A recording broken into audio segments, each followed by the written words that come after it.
66 years of work for Israel since Israel was born,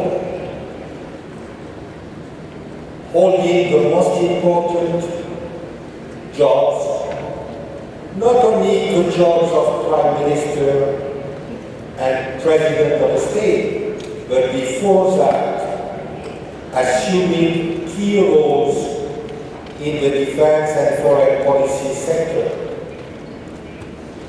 Shimon, you have been a fighter for Israel, and you have been a fighter for peace, which is why you were a Nobel Peace Prize laureate.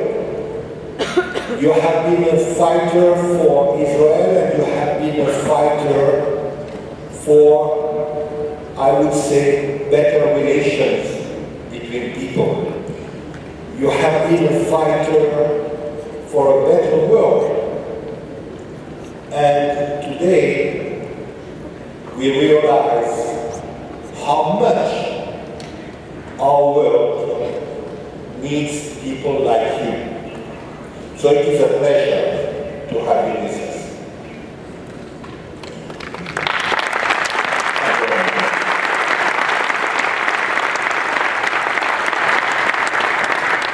It is my honor to have this conversation with you, and I hope we will be able to have some of our friends participate in the discussion.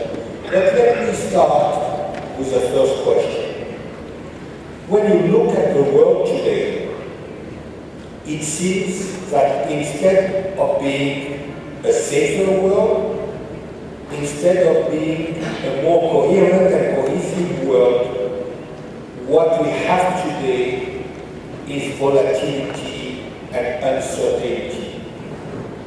In the last 5 years, the number of people dying because of war has multiplied by 4. In the last 5 years, the people dying because of terrorism has multiplied by 6. So, as a man who is fighting for peace, and you look at this world today, does that mean that we are going to work to live in a more and more uncertain and volatile world because there is a new world order and we see more of a world disorder? Well, thank you very much. I'm not so much.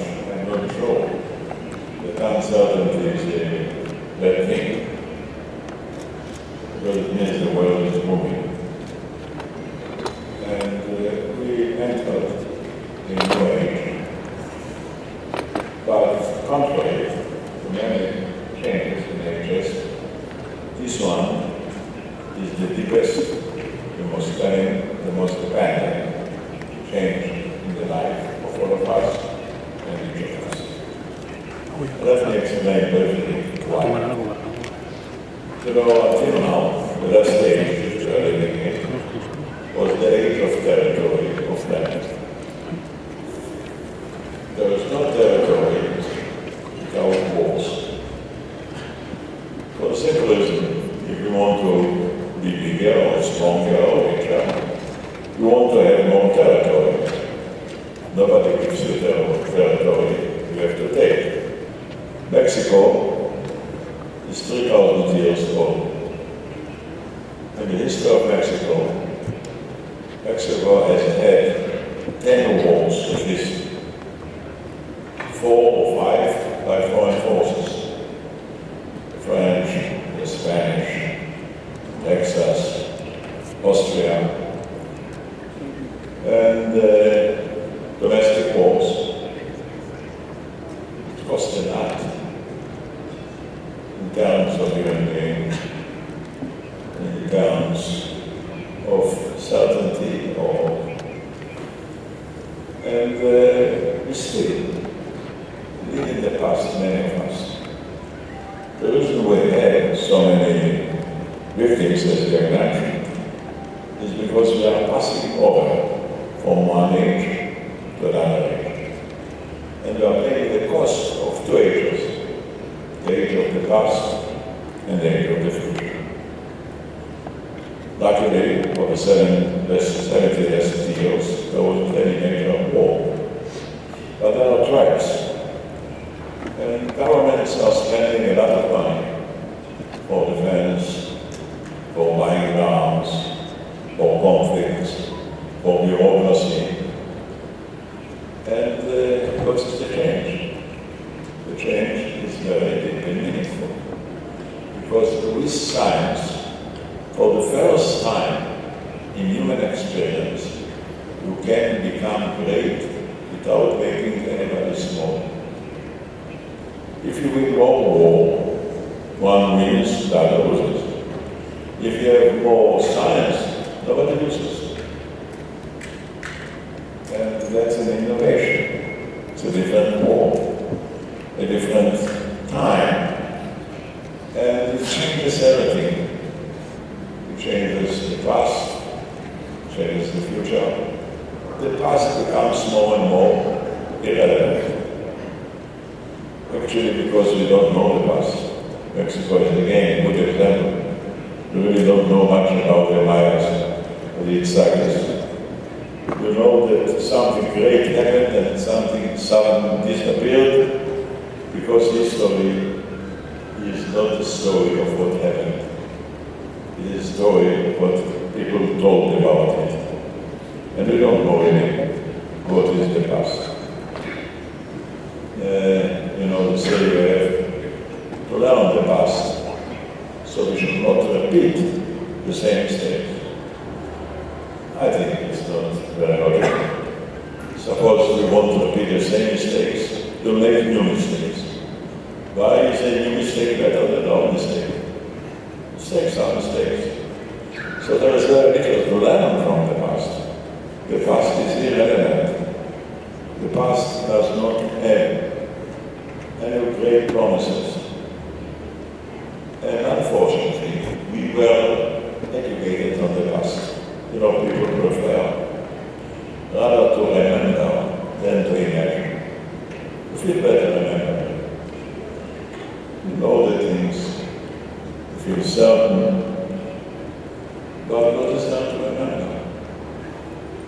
The wars, the bloodshed, the hatred. And anyway, there is no experts that can foresee the future. All experts are experts for things that did happen. Now we are talking in terms of big things. But look at the past. The full history is of many people who didn't have what to eat, who didn't have to make a longer life. Many things have changed. We are not talking about it.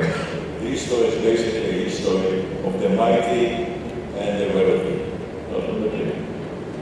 Would we write the history of the past? The old statistics would be changed. We don't write it, not partly.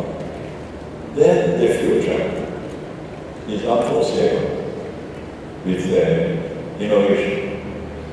Innovation doesn't have any precedent. We don't know who is going to discover something new, dramatic. It can be a single person, it can be a group of persons, it can be a government. I would think that governments cannot do it, because governments are basically very careful, very static.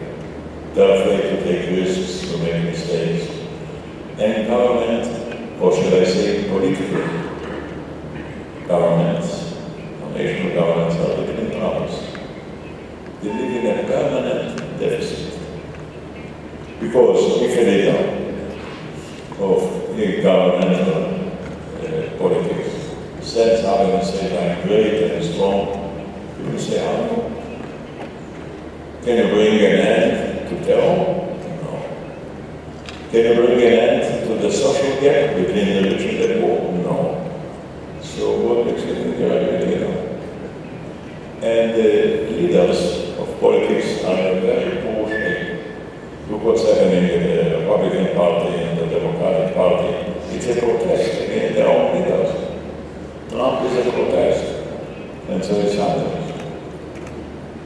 And the politicians don't know what to do with it. They don't want to bluff. But the political leader before elections have to promise a great deal of things.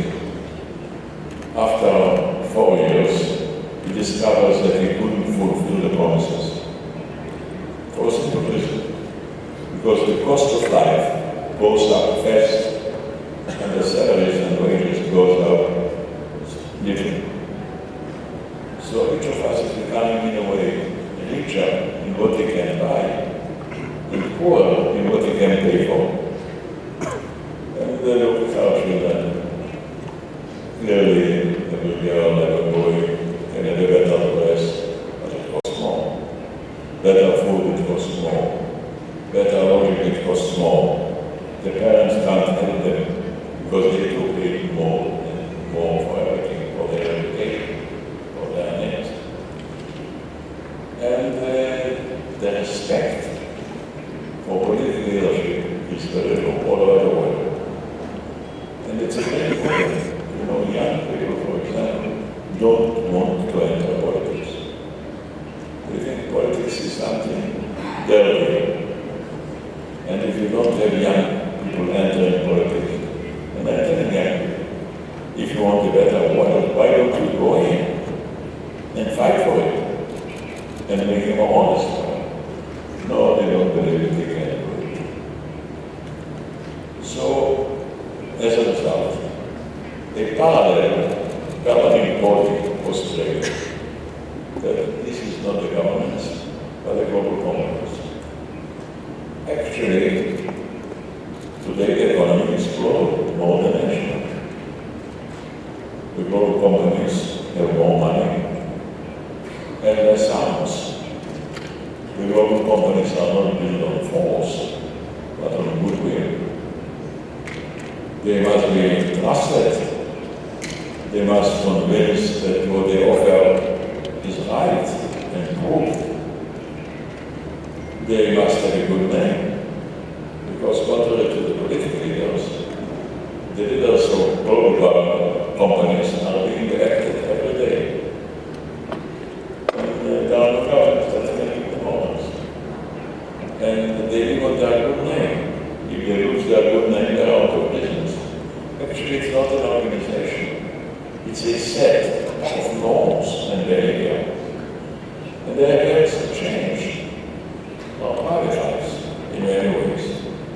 Since science does not take borders, and science doesn't have flags, and science doesn't have locations, and it covers the whole world, the sense of democracy was changed. Today, democracy is no longer the right to be equal, but also the equal right to be different. So equality and differences are on the same level. By the way, Mexico is a good example.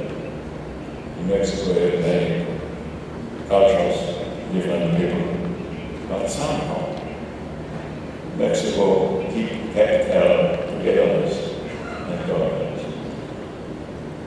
Why do we need this double approach of equality and differences? Because each of us is a double personality. All of us and each of us, on one hand, belong to the man, belong to the society. On the other hand, each of us is exceptional, is different.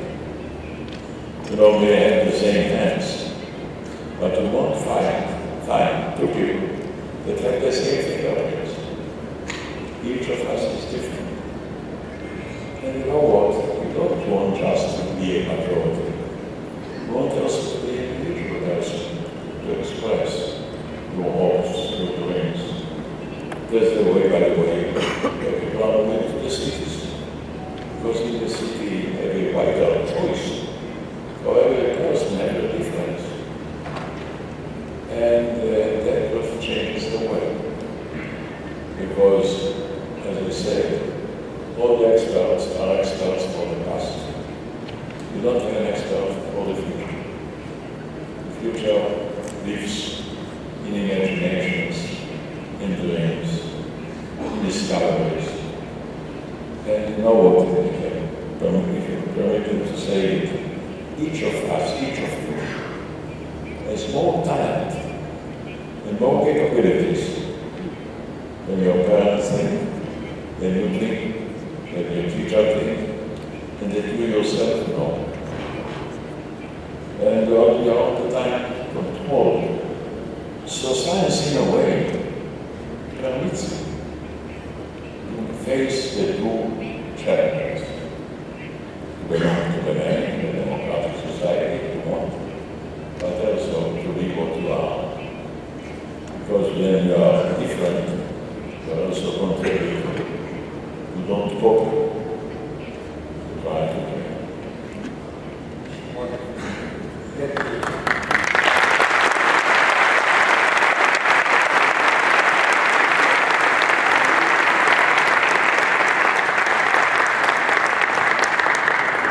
Let me here be the devil's advocate.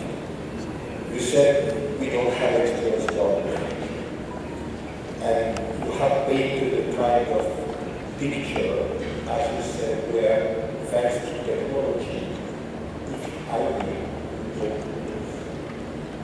Now, at the same time, I am a geopolitical analyst. At the same time, I see this future of technology, as you mentioned. But we don't have an expert about the future. We don't have an expert about the future. But what about this vision about the future? You remember, I'm sure you have read Smadja talking about the crashes of civilization. Smadja said the fault lines of civilization will be the battle lines, for the future. And what you see today, what is happening with fundamentalism, with the Islamist jihadists, with ISIS. So is it a kind of battle today between, in a way, the forces of good that you see with technology and the battles of these, I would say, clashes of values, clashes of civilization, and in a way, because of globalization, a kind of surge of, I would say, aggressive assertion of identity. And I'm not sure that I agree with Huntington, because it would be us the war of civilization. The war would continue, but the civilizations are changing. Again, take Mexico. How many cultures Mexico is there? You know, I think in Mexico you have had 36 different languages, different cultures. Where are they? Now, you're right that we nearly overwhelmed the war, because you will go to war, you will win, you will lose. And then what? We'll continue to fight. Because you lost or because you won. Like England and India. The British in small island won the largest land, one of the largest land. And they said they had an empire from sunrise to sunset. And then came the Indians and threw them out. But I didn't say that this is the end of violence, it's the end of the war. Instead of war, we have terror. And we have to ask ourselves, what is the difference? The difference is very telling in my judgment. War had a purpose, say to win land, to win wealth. Terror does not. Terror doesn't have a purpose. What they have is a protest for different reasons. Not one protest. Maybe thousands of protests. They are not organized. And many young people they think this is a total answer to our problems. Cut their heads and save the world. It's nonsense. And finally they discovered it. And what they did is they have, because of the protest, dismantled the existing situation. They want to change it. And I think to fight terror, we have to understand, it's not just to kill the terrorists. What we have to do is to kill the reasons for terror. Suppose America killed 7,000 terrorists by pilotless planes. So what? They're honest. 50 terrorists can come to New York and kill 3,500. We have to have a deeper look. Elsewhere about our facility, we have now a report which is now sending us. I'm befriended with him and says, how come the voice of the terrorist is held stronger than the voice of the religion? Why don't we stand up and tell young people there is no law in heaven that permits cutting heads? There is no purpose for cutting the heads. You make yourself, you make your brothers, your sisters, your families the terror situation. So why wars were a war between two camps? Terror is a protest against many things. Many of them are imaginary. They are not real. Doesn't matter. But people like to complain and say, let's kill and save the world. We have to fight a new war. Not a new war, but a new protest with arms. And I'm speaking with the head of the global companies. They are very serious people. And I'm telling them, gentlemen, if you want to fight terror, you will become a victim of it. Don't feel so safe. But I don't suggest you will buy rifles and go and shoot terrorists.